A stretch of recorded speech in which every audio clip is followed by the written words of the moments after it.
నెట్టెం రఘురావు గారు టీడీపీ ఎన్టీఆర్ జిల్లా అధ్యక్షులు, ఆయన గారి గురించి ఈ జిల్లాలో ఉన్న పరిస్థితుల గురించి అడిగి తెలుసుకునే ప్రయత్నం చేద్దాం. సార్, ఇప్పుడు చెప్పండి సార్, ఇప్పుడు మన జిల్లాలో ఎన్టీఆర్ జిల్లాలో టీడీపీ యొక్క పరిస్థితి ఎలా ఉంది సార్? ఎన్టీఆర్ జిల్లా వ్యాప్తంగా ఈ జిల్లాలో 7 అసెంబ్లీ కాన్స్టిట్యున్సీస్ ఉన్నాయి, ఒక పార్లమెంటు నియోజకవర్గం ఉంది. ఈ మొత్తం కూడా తెలుగుదేశం పార్టీ, అలాగనే జనసేన, బీజేపీ పార్టీలు పొత్తు కుదుర్చుకున్న ఇటీవలనే అందరికీ తెలుసు. మామూలుగానే ఈ జిల్లా అంటే ఎర్స్ట్వైల్ కృష్ణా జిల్లాలోని భాగం ఇది. నందమూరి తారక రామారావు గారు పుట్టినటువంటి ప్రాంతం. ఆయన పేరు మీద ఈ జిల్లా ఏర్పడింది. సహజంగానే తెలుగుదేశం పార్టీకి ఇక్కడ మంచి బలం ఉంది మొదటి నుంచి కూడా.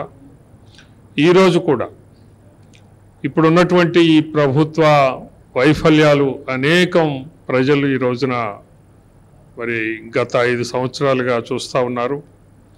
ఎక్కడా కూడా ఏ వర్గానికి కూడా సరైనటువంటి మేలు జరగలేదు అనేది అన్ని చోట్ల కూడా వినపడుతూ ఉన్నటువంటి వాస్తవం.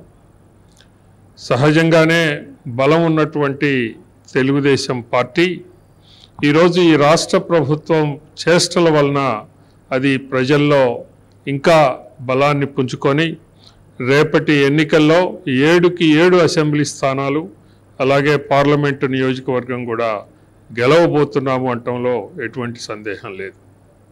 సార్, ఒక చిన్న విషయం సార్, ఇప్పుడు గతంలో మన విజయవాడ పార్లమెంట్ అంటే ప్రస్తుత ఎంపీ కేసీఆర్ గారిని చంద్రబాబు నాయుడు గారు పక్కన పెట్టడానికి గల కారణం ఏంటంటారు? పక్కన పెట్టటము అనేటటువంటిది ఇందులో లేదండి. సహజంగా ఆయన 2 దఫాలుగా ఈ పార్లమెంటుకి నాయకత్వం వహించారు, ఎంపీగా ఎన్నికయ్యారు. తర్వాత అనేకమైనటువంటి పార్టీలో వ్యవహరించినటువంటి తీరు, ఆయనకి ఈ అసెంబ్లీ ఇన్ఛార్జీలతో పొసగని కారణం. ఏదైనా కానీ ఆయన మొత్తం మీద ఒక రకంగా మొదటి నుంచి కూడా వీళ్ళందరితోటి కూడా ఇక్కడ పార్టీలో ఇమడలేనటువంటి పరిస్థితుల్లో ఆయన కొన్ని సందర్భాల్లో ఆయన అవుట్ ఆఫ్ ది వే మాట్లాడటం ఇలాంటివన్నీ జరిగినాయి. అయినా కూడా పార్టీ చివరి వరకు కూడా ఆయన గౌరవాన్ని కాపాడుతూనే వచ్చింది. అది ఇక ఆయన డెసిషను చివరిలో ఆ రకంగా బయటకు వెళ్ళిపోవటం అనేది జరిగింది. కానీ కేసీఆర్ గారు గత కొద్ది కాలంగా అంటే దాదాపు 2-3 సంవత్సరాల నుంచి వైసీపీ ఎమ్మెల్యేలతోనే కొద్దిగా ఎక్కువ టచ్లో ఉన్నట్టు వినికిడి, అది కూడా కారణం ఏంటో? కారణాలు అందరికీ కూడా తేట తెల్లమే, అందరికీ తెలిసినటువంటివే. ఆయన ఎంపీగా మరి అందరితో రెస్పెక్టివ్ ఆఫ్ పార్టీ, అందరితో నేను పార్టీ ప్రజల ప్రయోజనాల రీత్యా వెళ్తున్నాను అని ఆయన గతంలోనే చెప్పడం అనేది జరిగింది. ఏది ఏమైనా సరే పార్టీకి మన వ్యవస్థలో పార్టీ యొక్క ఫ్రేమ్లో మనం పనిచేయాల్సినటువంటి అవసరం ఎంతైనా ఉంది. అలా కానప్పుడు అది వ్యక్తుల యొక్క ఇష్టాయిష్టాల మీద ఆధారపడి ఉంటుంది. అదే నాని గారి విషయంలో కూడా జరిగింది. ఇంకో కారణం కూడా అంటున్నారు కొంతమంది, ఏంటంటే ఆయన గారు చేసే కొన్ని అంటే బ్యాంకులకు సంబంధించి కానీ లేకపోతే ఇంకా వేరే విషయాలు కానీ ఆర్థిక విషయాల్లో కూడా తను చేసే చర్యల వల్లే చంద్రబాబు గారు పక్కన పెట్టినట్టు ఆరోపణలు అనిపిస్తాయి. కరెక్ట్? ఆయన యొక్క వ్యక్తిగతమైన విషయాలకిను పార్టీకి చంద్రబాబు గారికి సంబంధం లేదు. అవి ఏ రకంగానూ ఈ యొక్క విషయంలో ప్రాధాన్యత ఉన్నాయని నేను అనుకోను.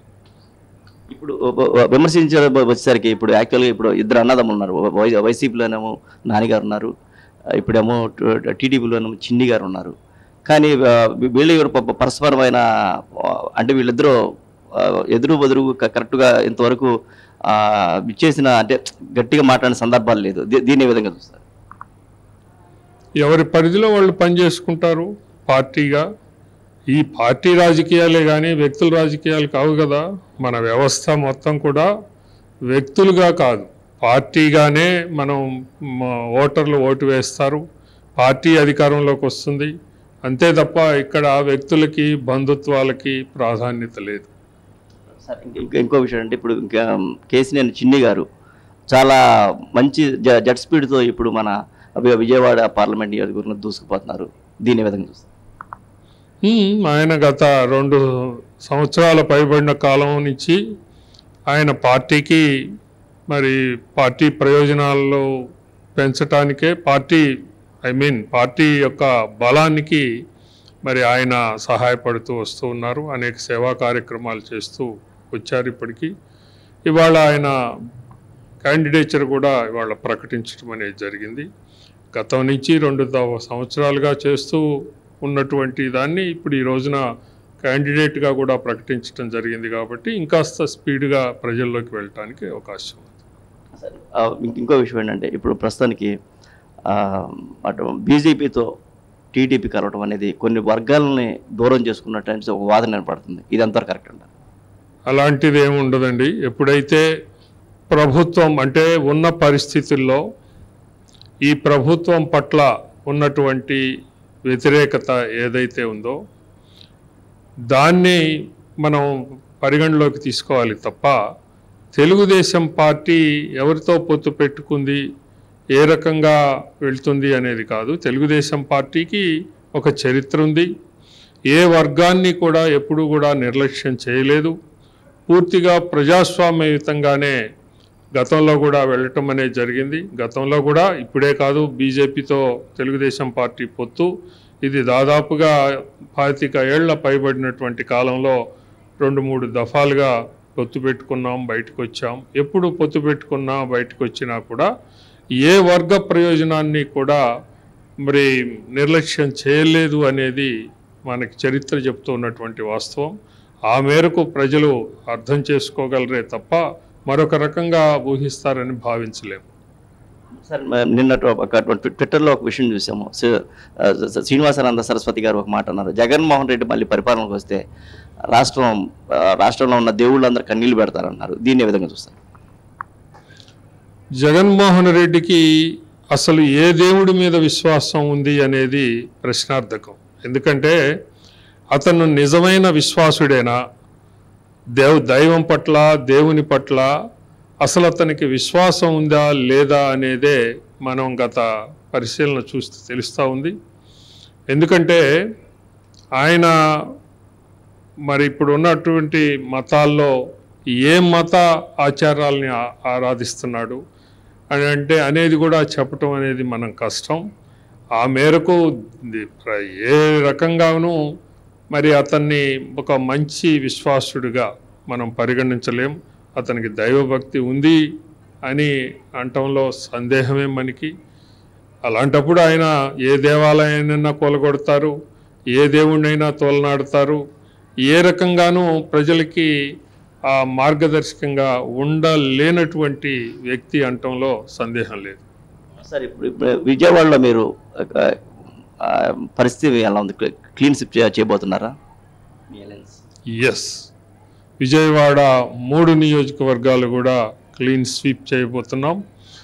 ఒకటి ఈస్ట్ కాన్స్టిట్యున్సీ, సెంట్రల్ టీడీపీ పోటీ చేస్తూ ఉంది.